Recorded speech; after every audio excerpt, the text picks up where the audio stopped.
نحمده ونصلي ونسلم على رسوله الكريم اما بعد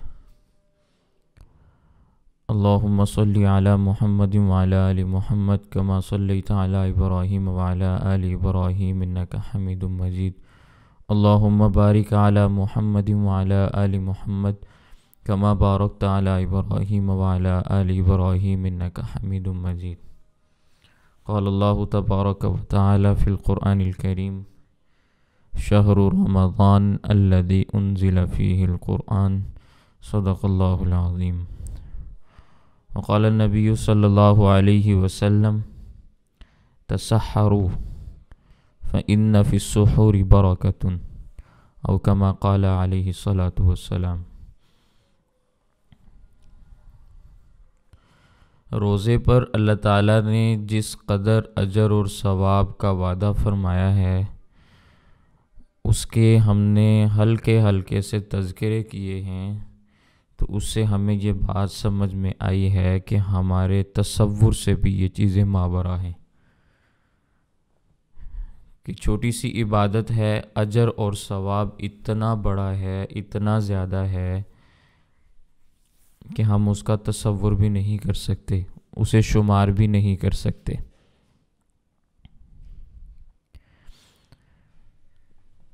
جس قدر یہ عبادت عظیم ہے اسی قدر اس کا اجر اور ثواب بھی عظیم ہے۔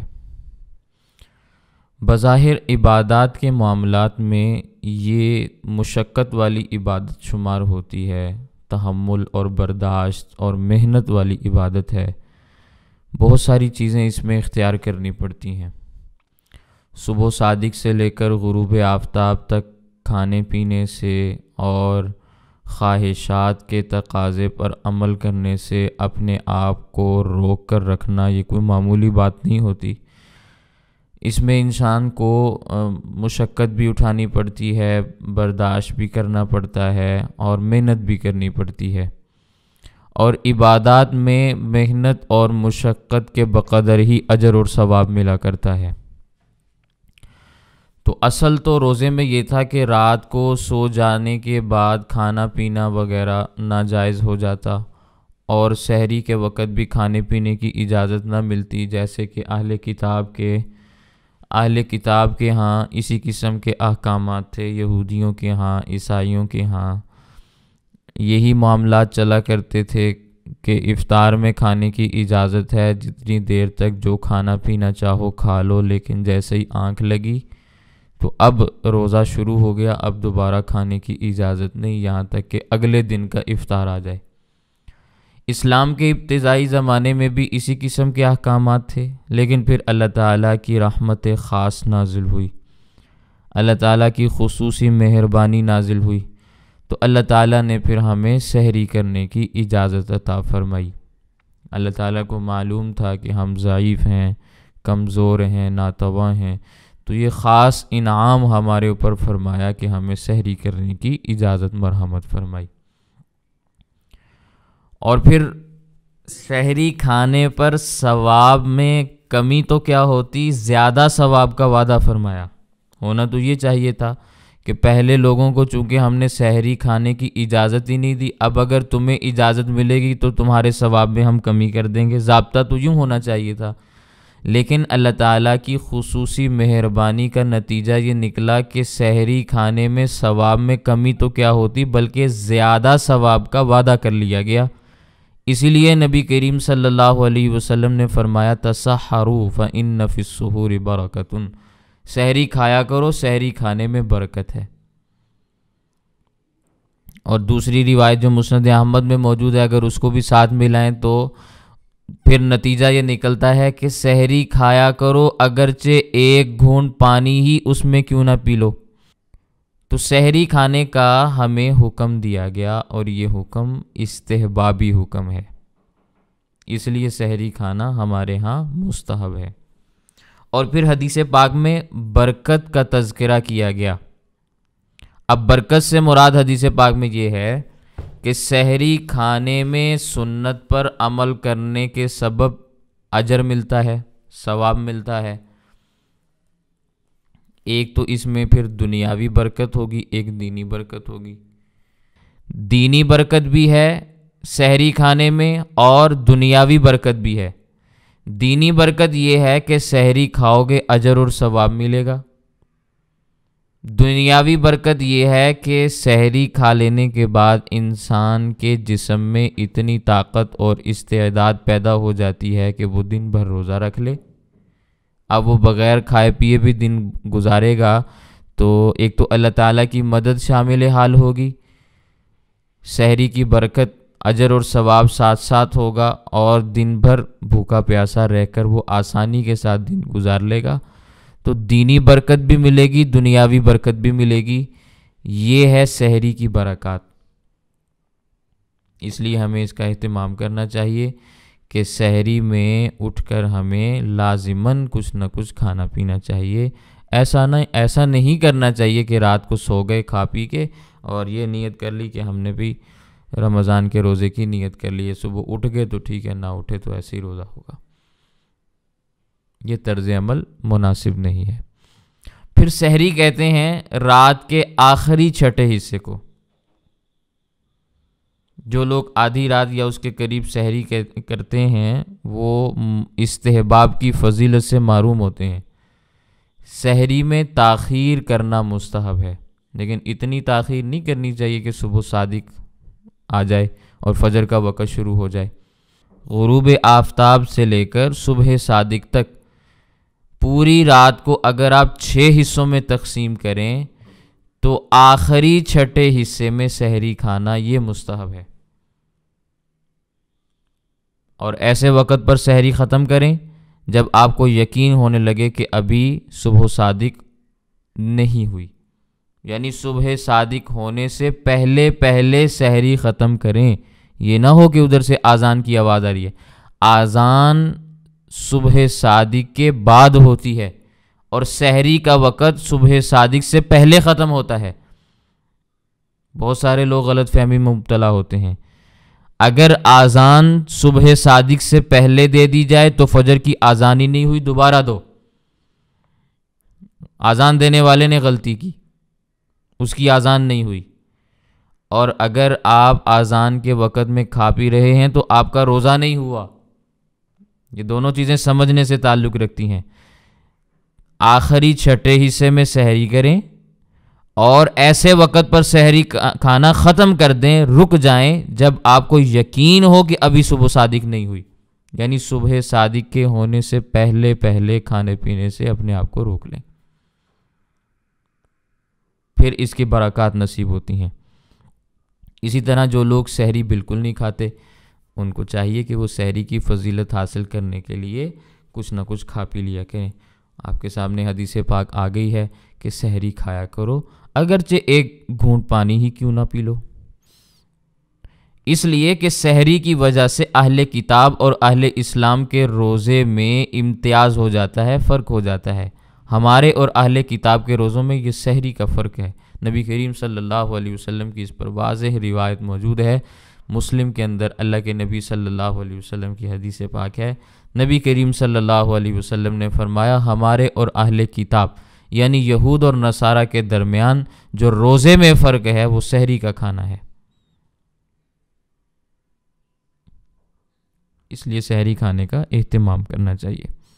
پھر اس کے ساتھ ساتھ ایک غلطی بھی ہوتی ہے، اس کی بھی اصلاح ضروری ہے۔ بسا اوقات ایسا ہوتا ہے کہ کسی دن غفلت کی وجہ سے وقت پر آنکھ نہیں کھلتی اور صبح صادق ہو جانے کی وجہ سے کھانے پینے کا موقع نہیں ملتا، فجر کا وقت آ گیا، سحری کا وقت گزر گیا، یا فجر کا وقت بھی چلا گیا، پھر جا کے کہیں آنکھ کھلی، تو اب بعض لوگ یہ سمجھتے ہیں کہ اس دن روزہ رکھنا ضروری نہیں، وہ فرض روزے کو بھی سحری نہ کھانے کی وجہ سے چھوڑ دیتے ہیں۔ تو ان کو اچھے طریقے سے یہ بات سمجھ لینی چاہیے کہ سحری کا کھانا سنت ہے، مستحب ہے، افضل ہے، روزے کے لیے شرط نہیں ہے۔ یہ بات اچھے طریقے سے ذہن کے اندر بٹھا لیں، یہ روزے کے لیے شرط نہیں ہے، نہ ہی سحری کا چھوٹ جانا روزے کے قضا کر دینے کے لیے کوئی شرعی عذر اور دلیل ہے کہ اگر آپ نے سحری نہیں کی تو اب آپ معذور شمار ہوں گے شریعت کی نظر میں، کیونکہ آپ کی سحری چھوٹ گئی ہے تو اب آپ روزہ نہ رکھیں، ایسا بھی کوئی معاملہ نہیں ہے۔ اس لیے سحری کے فوت ہو جانے کی وجہ سے روزے کو ہرگز ہرگز نہیں چھوڑا جا سکتا، بغیر سحری کھائے بھی روزہ رکھنا فرض اور لازم ہے۔ پھر سحری میں کھجور کا کھانا یہ نبی کریم صلی اللہ علیہ وسلم کی سنت مبارکہ ہے۔ سحری میں کھجور کا استعمال، نبی کریم صلی اللہ علیہ وسلم کا ارشاد ہے، نعم سحور المؤمن التمر، مومن کی سحری میں بہترین چیز کھجور ہے، بہترین قسم کی مومن کی سحری وہ کھجور ہے۔ آج کے زمانے میں افطار میں تو کھجور کھانے کا اہتمام ہوتا ہے، لیکن سحری میں کھجور کھانے کا اہتمام نہیں ہوتا، الا یہ کہ کہیں کہیں اگر آثار پائے جائیں یا سنت کے ساتھ قربت پائی جائے تو وہاں اس کا اہتمام ہوتا ہے، وگرنہ عام طور پر سحری کے وقت میں کھجور کا استعمال نہیں ہوتا۔ اس کو آپ یوں بھی کہہ سکتے ہیں، لوگوں نے اس سنت کو متروک سمجھا ہوا ہے، چھوڑا ہوا ہے، یہ چھوٹی ہوئی سنت ہے، اس لیے اس کو رواج دینا چاہیے، اہتمام کرنا چاہیے کہ سحری کے وقت میں آپ کھجور کا بھی استعمال کریں۔ پھر بسا اوقات غلطی سحری کے وقت میں یوں بھی ہو جاتی ہے کہ سحری کھا کر لوگ سو جاتے ہیں، نماز فجر کے لیے اٹھنے کا کوئی انتظام نہیں ہوتا۔ پھر ایسے وقت پر جا کے آنکھ کھلتی ہے جب فجر کی جماعت جا چکی ہو یا وقت ہی جا چکا ہو، وقت ہی بسا اوقات باقی نہیں رہتا، سورج نکل چکا ہوتا ہے۔ یہ بہت بڑی سخت قسم کی غلطی ہے۔ اللہ تعالیٰ نے انسان کو، خصوصی طور پر مسلمان کو، اپنی ایک خاص نعمت عطا فرمائی سحری کی، وگرنہ سحری نہ کھاتے اور پھر روزہ رکھتے تو کتنا مشکل ہوتا۔ لیکن اس نعمت خداوندی کی قدردانی کی بجائے ناقدری یہ کی کہ سحری کھا لی، اس کے بعد لیٹ گئے، نماز ہی نہیں پڑھی۔ چاہیے تو یہ تھا کہ پھر لمبی فجر کی نماز پڑھتے اور سورج طلوع ہو جاتا۔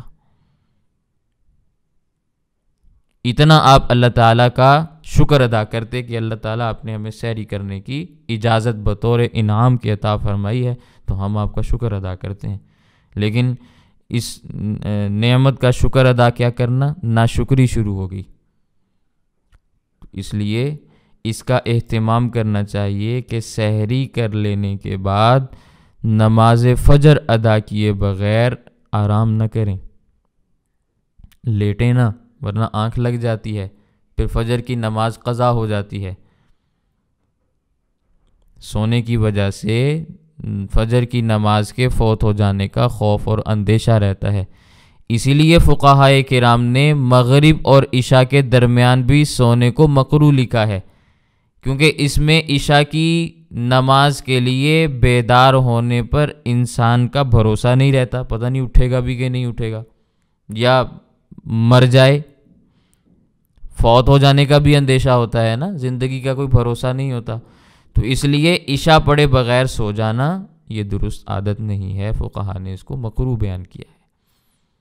تو یہی رمضان کے مہینے میں فجر کے ساتھ معاملہ ہوتا ہے، اس لیے فجر کی نماز ادا کر لینے کے بعد آرام کرنا ہو تو اس کی گنجائش موجود ہے۔ اسی لیے فجر کی نماز رمضان کے مہینے میں اول وقت میں ادا کی جاتی ہے۔ سمجھ آ گئی؟ تو نماز فجر کا سحری کے بعد اہتمام کرنا چاہیے، اس کو کسی حال میں بھی قضا نہیں ہونے دینا، اس کا ہم نے اہتمام کرنا ہے۔ اللہ تعالی ہمیں اس پر عمل کرنے کی توفیق عطا فرمائے۔ تو یہ سحری کے متعلق کچھ باتیں تھیں جو میں نے آپ کے سامنے عرض کی۔ پھر غروب آفتاب کے بعد افطاری کا حکم ہے۔ قرآن کریم میں اللہ تعالیٰ نے یہ بات ارشاد فرمائی، ثم اطم الصیام الی اللیل، سورۃ البقرہ کی آیت ہے کہ پھر صبح صادق سے لے کر رات آنے تک روزے کو پورا کر لیا کرو۔ اس آیت میں روزے کے آخری وقت کو بیان کیا گیا، جو روزے کا آخری وقت ہے وہی افطار کا وقت ہے۔ مشکات شریف میں ایک حدیث پاک موجود ہے، حضرت سیدنا فاروق اعظم رضی اللہ تعالیٰ عنہ اس کے راوی ہیں، اللہ کے نبی صلی اللہ علیہ وسلم نے ارشاد فرمایا، اذا اقبل اللیل من ہا ہنا و ادبر النہار من ہا ہنا و غربت الشمس فقد افطر الصائم۔ کہ جب رات ادھر سے یعنی مشرق سے آ جائے اور دن ادھر سے یعنی مغرب سے چلا جائے اور آفتاب غروب ہو جائے تو اب روزہ دار صاحب افطار ہو گیا۔ یہ ترجمہ ہے، فقد افطر الصائم، تو اب روزہ دار صاحب افطار ہو گیا۔ کیا معنی روزہ دار صاحب افطار ہو گیا؟ حدیث پاک کے الفاظ کو دیکھیں گے تو بات سمجھ میں آئے گی۔ حدیث پاک میں افطر کا لفظ استعمال کیا گیا، جس کا ترجمہ یہ کیا روزہ دار صاحب افطار ہو گیا۔ نبی کریم صلی اللہ علیہ وسلم نے جو یہ عنوان اختیار فرمایا ہے نا، اس میں یہ نقطہ ہمیں پتہ چلتا ہے روزہ دار کو روزہ افطار کر لینا چاہیے۔ صاحب افطار ہو گیا نا، افطاری کا وقت ہو گیا، اب اس کو افطار کر لینا چاہیے، کھانے پینے میں دیر نہیں لگانی چاہیے۔ پہلی بات یہ سمجھ میں آئی، کیونکہ صاحب افطار ہو گیا۔ دوسری بات یہ کہ شرعاً اس کا روزہ ختم ہو گیا، اب غروب ہونے کے بعد وہ کچھ کھائے یا نہ کھائے وہ تب بھی ان لوگوں میں شامل ہے جن کا روزہ نہیں۔ یہ دوسری بات سمجھ میں آئی، روزہ دار صاحب افطار ہو گیا، کیا معنی کہ اس کا روزہ غروب ہوتے ہی ختم ہو گیا، اب اگر نہیں کھا رہا تو مکروہ کام کا وہ خود ارتکاب کر رہا ہے، روزہ اس کا ختم ہو گیا۔ اب جیسے باقی لوگوں کا روزہ نہیں، اس کا بھی نہیں، یہ 5 منٹ تک نہ کھائے اور کہے میں ابھی تک روزے کے ساتھ ہوں، باقی لوگوں کو غروب تک کا روزے کا اجر اور ثواب ملا، مجھے 5 منٹ اضافی اجر اور ثواب ملا، ایسے نہیں یہ کہہ سکتا۔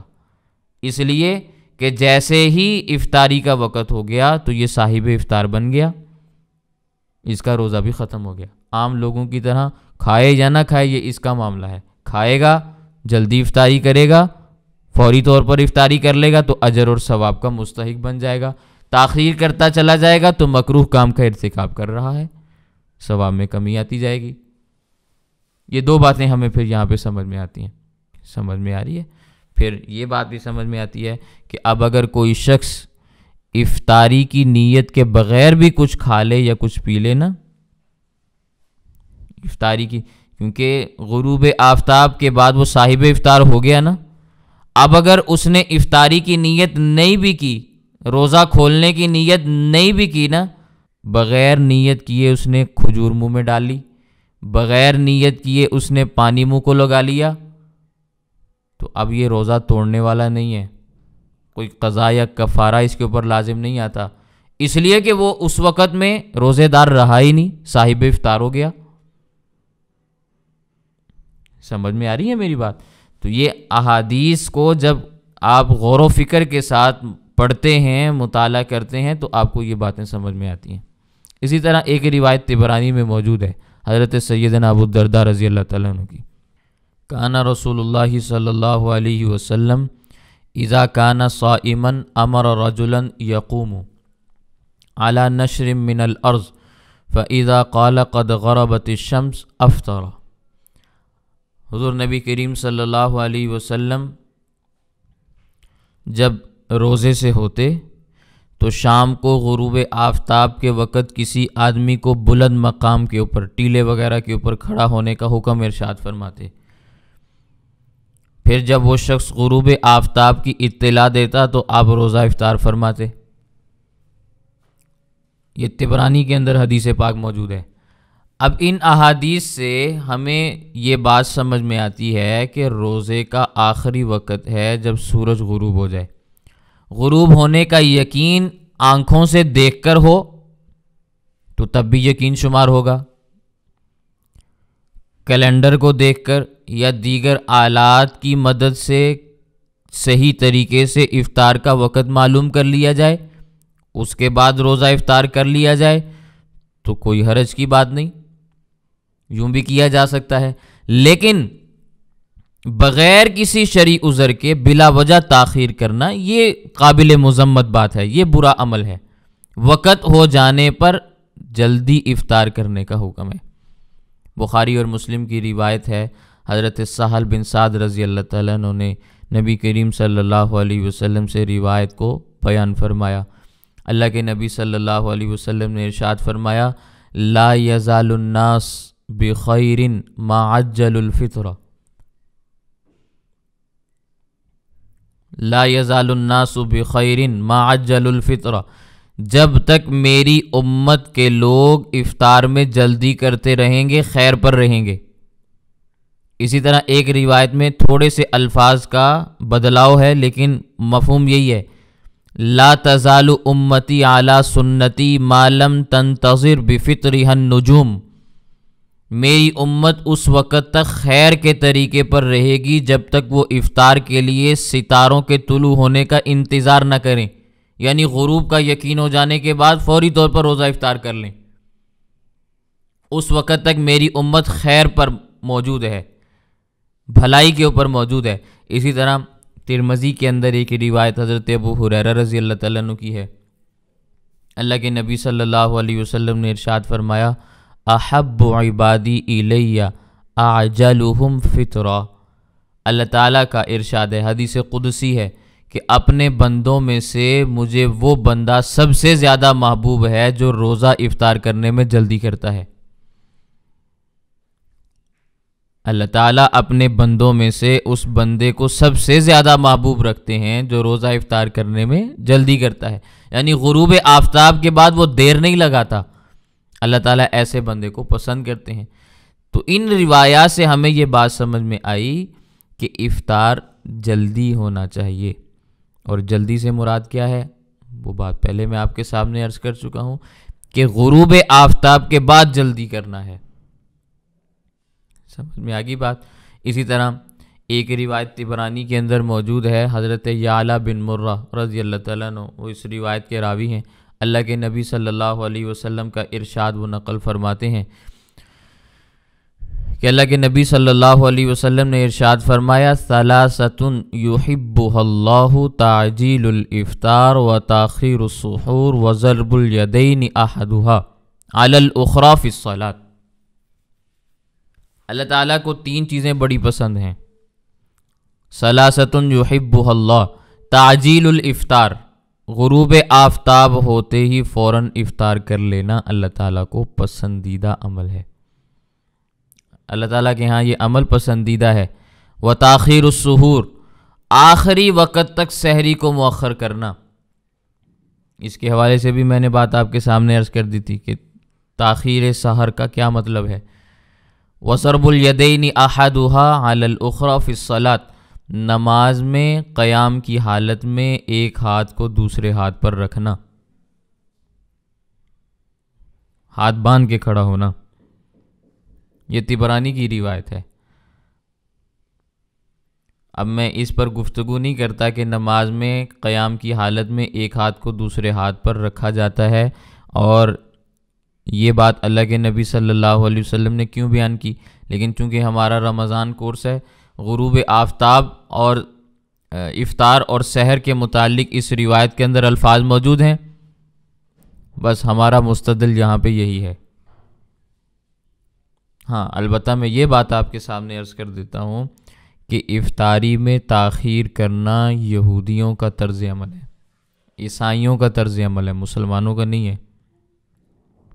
افطاری میں تاخیر کرنا یہودیوں عیسائیوں کا طرز عمل ہے، اس لیے مسلمانوں کو اللہ تعالیٰ نے یہ احکامات ارشاد فرمائے ہیں کہ وہ جلدی افطار کیا کریں۔ پھر اسی طرح ایک روایت حضرت ابو ہریرہ رضی اللہ تعالیٰ عنہ کی اور بھی موجود ہے، اللہ کے نبی صلی اللہ علیہ وسلم نے فرمایا، لا یزال الدین ظاہرا ما عجل الناس الفطر لأن اليہود والنصارى یؤخرون عروا، دین غالب رہے گا اسلام جب تک لوگ افطار میں جلدی کرتے رہیں گے، اس وقت تک دین غالب رہے گا، لا یزال الدین ظاہرا لأن الیہود والنصارى، اس لیے کہ یہود و نصارہ افطار میں تاخیر کرتے ہیں۔ تو یہ حضرت سہل بن سعد رضی اللہ تعالیٰ عنہ کی روایت ہے، آپ کے سامنے میں نے بیان کی، حضرت ابو ہریرہ رضی اللہ تعالیٰ عنہ کی روایت بیان کی، اور دیگر اور روایات کا بھی میں نے آپ کے سامنے تذکرہ کیا، صرف اور صرف یہ بتلانے کے لیے کہ تعجیل افطار، افطار میں جلدی کرنا، یہ ہمارے ہاں پسندیدہ عمل ہے، اور ہمارے ہاں پسندیدہ کیوں ہے؟ اس لیے کہ نبی کریم صلی اللہ علیہ وسلم نے اس کو پسند فرمایا، اور نبی کریم صلی اللہ علیہ وسلم کے ہاں پسندیدہ کیوں ہے؟ اس لیے کہ اللہ تعالیٰ نے اس کو پسند فرمایا ہے۔ پھر جو یہ روایات میں نے آپ کے سامنے پیش کی ہے نا، اس میں ایک روایت جو حضرت سہل والی ہے اس میں ہے ما عجل الفطر، اور مسند احمد میں جو حضرت ابو ذر غفاری رضی اللہ تعالیٰ عنہ کی حدیث پاک ہے اس میں ہے ما عجل الفطر، اس کے آگے ہے وَأَخَّرُ السحور، یعنی جب تک افطار میں جلدی کرتی رہے گی اور سحری میں تاخیر کرتی رہے گی اس وقت تک امت خیر پر رہے گی، اس کے حالات اچھے رہیں گے۔ جب تک افطار میں تاخیر نہیں ہوگی بلکہ افطار جلدی ہوگا، اور سحری میں جلدی نہیں ہوگی بلکہ سحری میں تاخیر ہوگی، جب یہ طریقہ اور یہ طرز عمل امت میں رہے گا تو اس کا مطلب یہ ہے کہ امت دین پر قائم ہے، بھلائی پر قائم ہے، صحیح طرز عمل پر امت گامزن ہے۔ سمجھ میں آ رہی ہے بات؟ اور اس میں ایک راز بھی ہے، وہ راز یہ ہے کہ افطار میں جلدی کرنا اور سحری میں تاخیر کرنا اللہ جل جلالہ کا حکم ہے، اور عام بندوں کے لیے اللہ تعالیٰ نے سہولت اور آسانی میسر فرمائی ہے۔ عام بندوں کے لیے اللہ تعالیٰ نے سہولت، تاخیر کے ساتھ کھانا کھاؤ سحری میں اور جلدی سے افطار کر لو تو دورانیہ کم ہو گیا نا، بجائے اس کے کہ آپ رات 12 بجے سحری کریں اور عشاء کے وقت جا کے افطاری کریں تو دورانیہ بڑھ جائے گا نا۔ ادھر سے پیچھے کو لے آئے، ادھر سے بھی آپ کو مغرب کے وقت میں لے آئے، جیسے ہی آذان ہو تو افطاری کرو تو دورانیہ کم ہو گیا نا۔ یہ اللہ تعالیٰ کی رحمت ہے، نگاہ کرم ہے۔ اس لیے امت جب تک اس کے اوپر گامزن رہے گی اللہ تعالیٰ کی نظر کرم کی مستحق بنتی رہے گی، اس کے حالات اچھے رہیں گے۔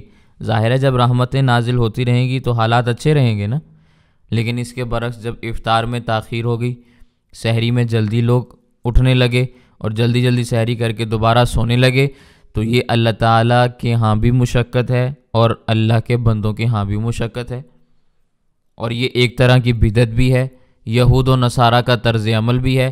اس لیے اب اس امت پر بجائے اللہ کی رحمت اور رضا کے اللہ کی ناراضگی برسے گی۔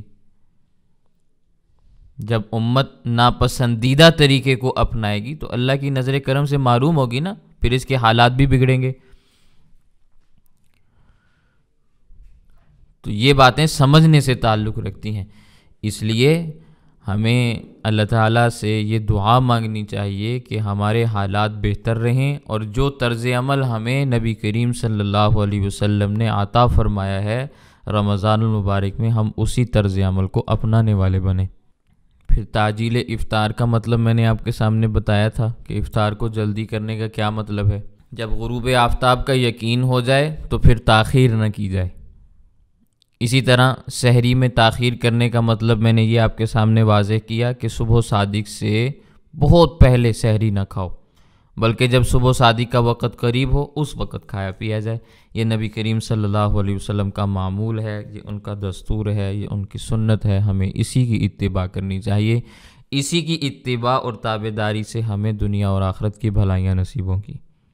البتہ چند ایک مسائل ہیں اس حوالے سے، وہ بھی ذہن میں رکھیں۔ بہتر طرز عمل یہ ہے کہ جب سورج غروب ہو جانے کا یقین ہو جائے تو فوراً روزہ کھولو، دیر کر کے کھولنا یہ مکروہ ہے، لیکن یہ یقین کرنا ضروری ہے کہ سورج غروب ہو چکا ہے۔ سورج کے غروب ہو جانے کے بعد، ڈوب جانے کے بعد فوراً روزہ کھول دینا اور اس میں تاخیر نہ کرنا یہ پسندیدہ عمل ہے۔ ایک بات تو یہ ہے۔ دوسری بات، کبھی کبھار موسم غبار آلود ہوتا ہے، بادل چھائے ہوئے ہوتے ہیں، اس دن ذرا تاخیر کر کے روزہ کھولنا۔ اس تاخیر سے کیا مراد ہے کہ خوب اچھے طریقے سے یقین کر کے روزہ کھولنا کہ سورج غروب ہو گیا ہے۔ ہو سکتا ہے نا دن بھی لمبا ہو گیا ہو، تو اچھے طریقے سے اطمینان کر کے یقین کر کے تب افطار کرنا۔ صرف گھڑی کے اوپر اعتماد نہیں کرنا، کیلنڈر کے اوپر اعتماد نہیں کرنا، جب تک دل گواہی نہ دے۔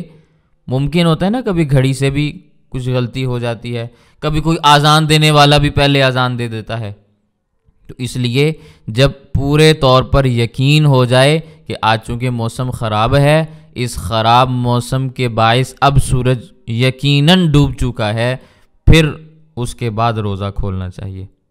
ایسے موقع پہ اگر 2-4 منٹ انتظار بھی کرنا پڑے تو کوئی حرج کی بات نہیں، احتیاط کر کے انتظار کر لینا چاہیے، اسی میں عافیت اور بھلائی ہے۔ لیکن جب سورج ڈوبنے میں کوئی شک و شبہ باقی نہ رہے، پھر اس کے بعد افطار میں تاخیر نہ کریں۔ سمجھ آ گئی بات؟ البتہ اب جب افطاری کرنی ہے تو افطاری میں کیا چیز بہتر ہے؟ نبی کریم صلی اللہ علیہ وسلم کی ایک روایت حضرت سلمان بن عامر رضی اللہ تعالیٰ عنہ سے مروی ہے، اللہ کے نبی صلی اللہ علیہ وسلم نے ارشاد فرمایا، اذا کان احدکم صائما فلیفطر علی التمر فإن لم یجد التمر فعلی الماء فإن الماء طہور۔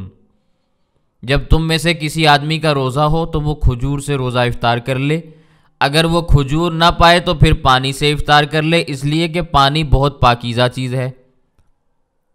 تو اس روایت سے ہمیں یہ بات سمجھ میں آئی کہ کھجور سے روزہ افطار کرنا یہ پسندیدہ طرز عمل ہے، لیکن اگر کھجور موجود نہ ہو تو پھر پانی سے افطار کر لیں، پانی بھی موجود نہ ہو تو پھر جو چیز میسر ہو اس سے افطار کر لیں۔ سنن ابی داود کے اندر ایک روایت حضرت انس رضی اللہ تعالیٰ عنہ کی بھی ہے، وہ فرماتے ہیں کان النبی صلی اللہ علیہ وسلم یفطر قبل ان یصلی علی رطبات فإن لم تکن رطبات فتمیرات فإن لم تکن تمیرات حسا حسوات من ماء۔ نبی کریم صلی اللہ علیہ وسلم نماز کی ادائیگی سے پہلے یعنی مغرب کی نماز پڑھنے سے پہلے چند تر کھجوروں سے روزہ افطار فرماتے تھے، تازہ کھجوریں۔ اگر تازہ کھجوریں موجود نہ ہوتی تو خشک کھجوروں سے افطار فرماتے تھے، اگر خشک کھجوریں بھی موجود نہ ہوتی تو پھر پانی کے چند گھونٹ پی لیا کرتے تھے۔ یہ اللہ کے نبی صلی اللہ علیہ وسلم کا طرز عمل ہے افطاری کا۔ اہل عرب کے ہاں اور خاص طور پر مدینہ والوں کے ہاں کھجور بڑی بہترین قسم کی غذا ہے اور آسانی کے ساتھ میسر بھی آ جاتی ہے اور سستی بھی ہوتی ہے، غربا اور فقراء بھی اسی کو کھاتے، اس لیے نبی کریم صلی اللہ علیہ وسلم نے اسی سے افطار کی ترغیب دی کہ جو چیز سب کو آسانی کے ساتھ میسر آ جاتی ہے اس سے افطار کرو، لیکن جس کو کھجور بھی نہ ملے تو اس کو پانی سے افطار کر لینا چاہیے۔ نبی کریم صلی اللہ علیہ وسلم نے اپنی اس روایت میں پانی کو طہور فرمایا ہے۔ اس کا مطلب یہ ہے کہ پانی سے روزہ افطار کرنے سے ظاہر اور باطن کی طہارت حاصل ہو جاتی ہے۔ ظاہری طور پر بھی انسان پاک ہو جاتا ہے، پاک ہو گیا نا، روزہ رکھا ہے سارا دن اور اب وضو کر کے بیٹھا ہوا ہے افطاری کرنے کے لیے، اب اس نے نماز پڑھنی ہے، باطن بھی پاک ہو گیا۔ پھر کھجور سے روزہ کھولنا یہ افضل ہے، یا اگر کوئی اور میٹھی چیز ہو تو اس سے بھی کھول لیں، کوئی حرج کی بات نہیں، وہ بھی نہ ہو تو پھر پانی سے افطار کر لیں۔ کسی اور چیز سے بھی افطاری کریں گے تو کوئی مکروہ طرز عمل نہیں ہے، کوئی کراہت نہیں ہے اس میں، جس چیز سے بھی افطاری کرنا چاہیں کرنے میں کوئی حرج کی بات نہیں۔ ہاں البتہ یہ بات ذہن میں رکھیں، بعض علاقوں کے اندر بعض مرد اور بعض خواتین کا یہ نظریہ ہوتا ہے کہ نمک کی کنکریوں سے روزہ افطار کرنا ہے، وہ اس میں ثواب سمجھتے ہیں کہ نمک کی کنکریوں سے روزہ افطار کرنا ہے، ایسی کوئی روایت آپ کو نہیں ملے گی۔ کھجور سے افطاری کرنے کا طرز عمل اللہ کے نبی صلی اللہ علیہ وسلم کا روایات سے میں نے ثابت کیا ہے نا، لیکن نمک کی کنکریوں سے افطاری کہاں سے ثابت ہے یہ کوئی نہیں دکھا سکتا، اس لیے یہ غلط قسم کا عقیدہ ہے، اس قسم کے نظریات سے انسان کو اجتناب کرنا چاہیے۔ ہمارے ہاں اکابر علماء مشائخ کا طرز عمل بھی حجت شمار ہوتا ہے، اولیاء اللہ کا طرز عمل۔ ہمارے ہندوستان میں حضرت مولانا خلیل احمد سہارنپوری نور اللہ مرقدہ بہت بڑے بزرگ عالم گزرے ہیں، بہت بڑے محدث تھے، ان کے ہاں گھڑی کا خاص اہتمام ہوا کرتا تھا۔ یہ پرانے زمانے کی بات ہے جب کسی کے ہاں گھڑی ہوا کرتی تھی، اور اس گھڑی کو ملانے کے لیے مستقل آدمی سارا سال حضرت کے ہاں موجود بھی رہتا تھا، لیکن خاص طور پر رمضان کے مہینے میں گھڑی کو ڈاکخانے کے ساتھ یا ٹیلی فون سے ملانے کے لیے خاص طور پر اہتمام کیا جاتا تھا کہ کوئی منٹ آگے پیچھے نہ چلا جائے، اور افطار کے کیلنڈر بھی بنائے جاتے تھے، اور اس میں بھی احتیاطاً ساری چیزیں لکھی ہوئی ہوتی تھیں کہ کتنے منٹ پر کون سے دن میں روزہ افطار کرنا ہے اور کتنی احتیاط اس میں برتنی ہے۔ یوں افطار کا اکابر کے ہاں اہتمام ہوا کرتا تھا، وقت کا اہتمام ہوا کرتا تھا۔ اسی طرح ہمارے حضرت رائے پوری نور اللہ مرقدہ رائے پور کے اندر ہندوستان میں، ان کے ہاں اب رائے پور میں طلوع آفتاب اور غروب آفتاب بالکل واضح طور پر نظر آتا تھا۔ زمانے میں بلڈنگیں نہیں تھیں، بڑی بڑی عمارتیں نہیں تھیں، آسانی کے ساتھ سورج طلوع اور غروب ہوتا ہوا دکھائی دیتا تھا، لیکن اس کے باوجود بھی گھڑیوں کے ملانے کا اہتمام ہوتا تھا طلوع اور غروب کے وقت میں، اور افطار میں کھجور کا اہتمام ہوتا تھا، زمزم کا اہتمام ہوتا تھا۔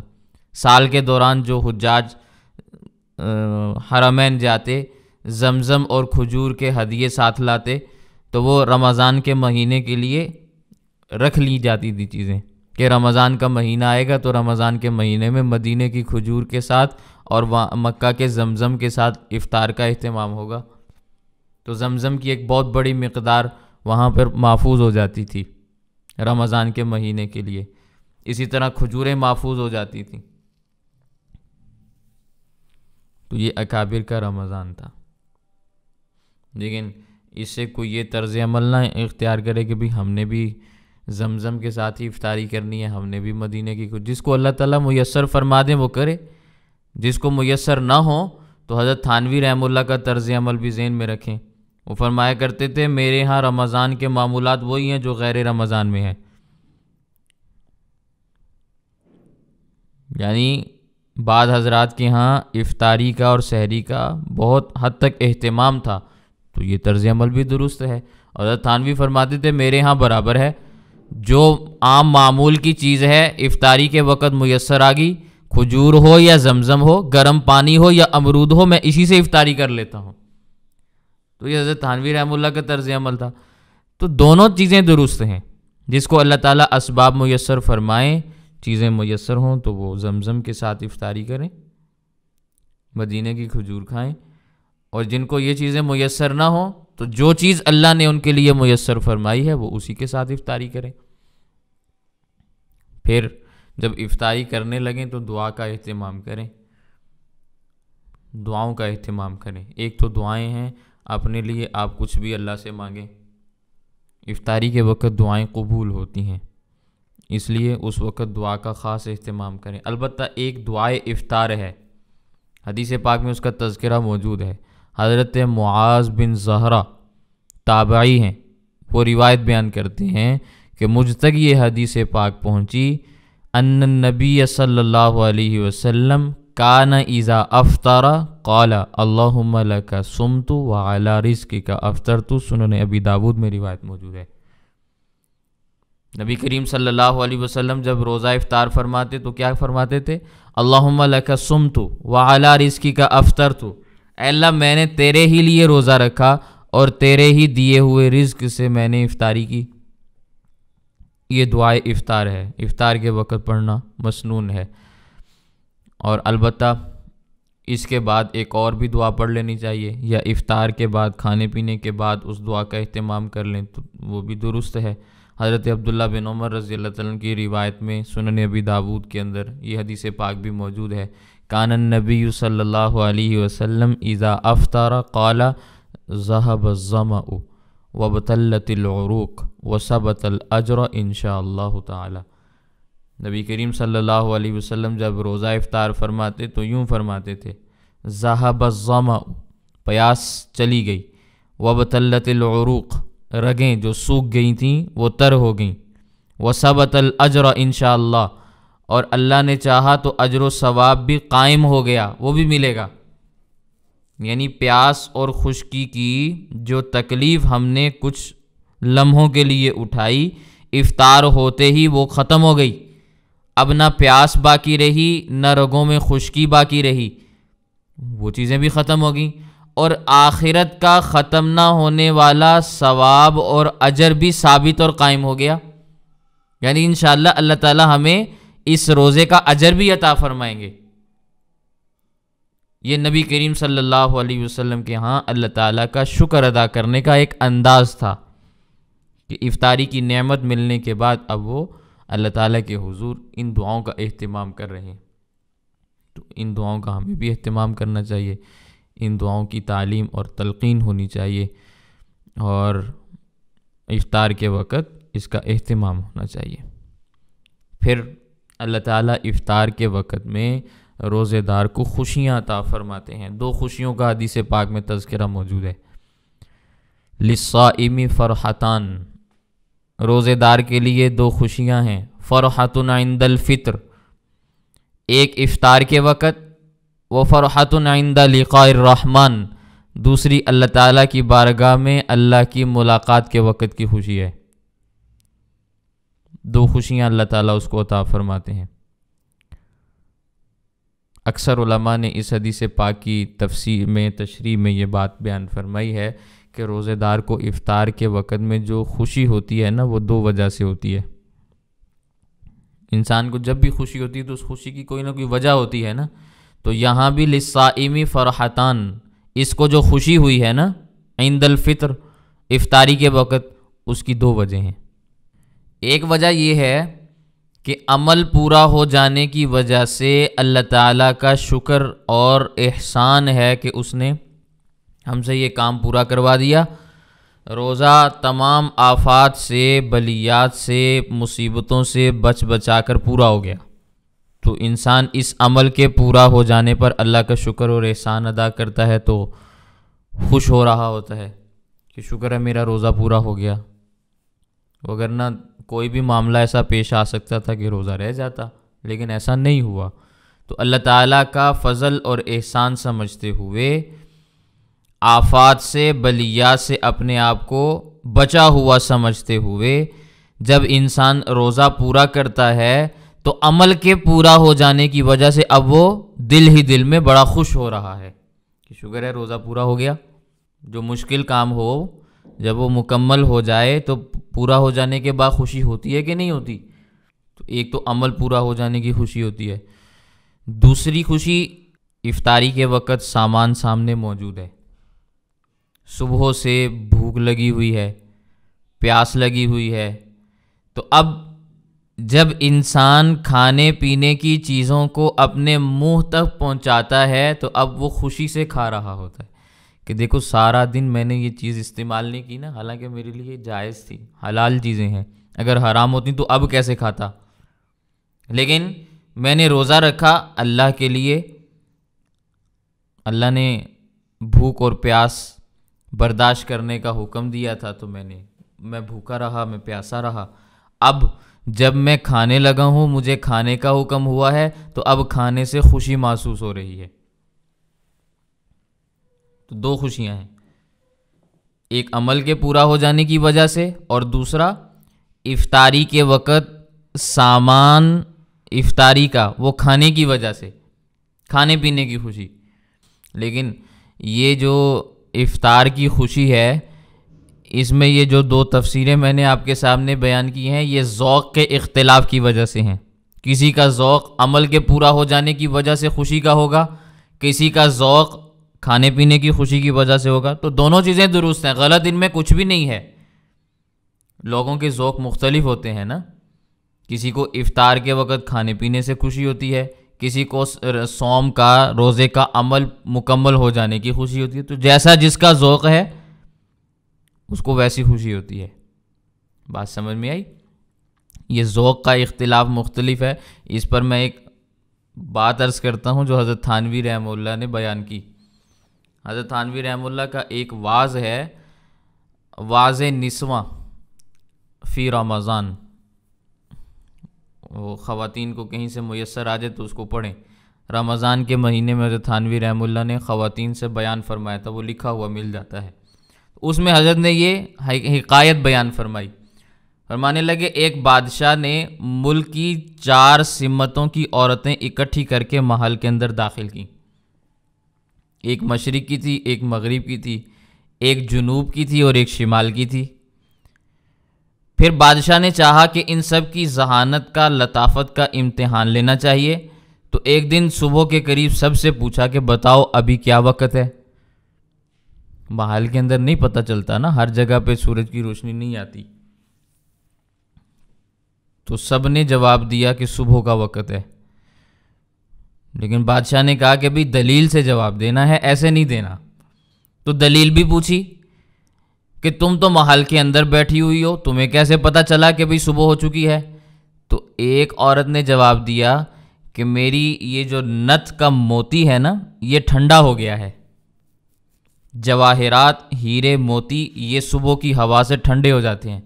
تو اس نے جواب دیا کہ میری نت کا موتی ٹھنڈا ہو گیا ہے، اس سے مجھے پتہ چلا کہ صبح ہو گئی ہے۔ دوسری نے جواب دیا کہ شمع کی روشنی دھیمی ہو گئی ہے، مجھے اس لیے پتہ چلا کہ صبح ہو گئی ہے۔ تیسری عورت نے جواب دیا کہ پان کا مزہ منہ میں بدل گیا ہے،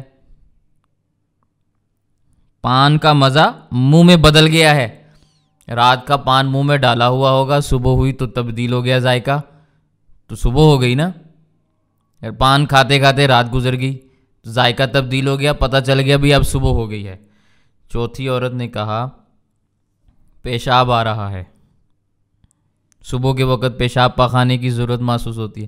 اب بات ایک ہی تھی کہ صبح ہو گئی ہے، لیکن ذوق کے اختلاف کی وجہ سے ہر ایک نے اپنے اپنے ذوق کے مطابق صبح ہونے کی وجہ بیان کی ہے۔ بات سمجھ میں آئی؟ سب نے اپنے اپنے ذوق کی وجہ سے مختلف قسم کی وجوہات بیان کی۔